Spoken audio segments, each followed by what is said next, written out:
因為佢係唔承認中國呢本護照，不過你啲人出入，咁啊當然啦，冇理由唔俾你人出入㗎嘛，係嘛？咁所以咧就係出現一個咁嘅情況，就係中國護照咧係入到嚟越南咧係完全唔同嘅，即係喺呢個70、80年代嘅時候，因為80年代嘅時期咧，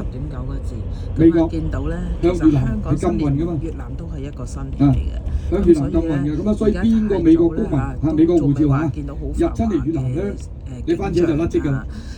直情掃把嘅，你去過越南。越南因為美國通常咧，我覺得越南咧嘅夜晚啊、晏晝啊，至開始興旺啊，至開始多人嘅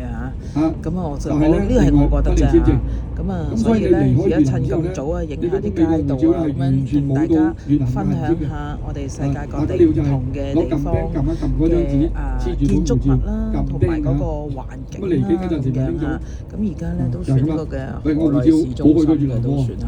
即係冇證據得啦，係嘛？我哋今日咧就睇呢個博物館嘅第一程就係睇埋博物館，跟住去埋嗰個樂天咧，咁我哋就會去呢個機場，就同呢個嘅河內説拜拜啦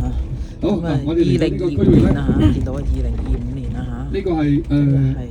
30年前咧，呢度已經係市郊啊。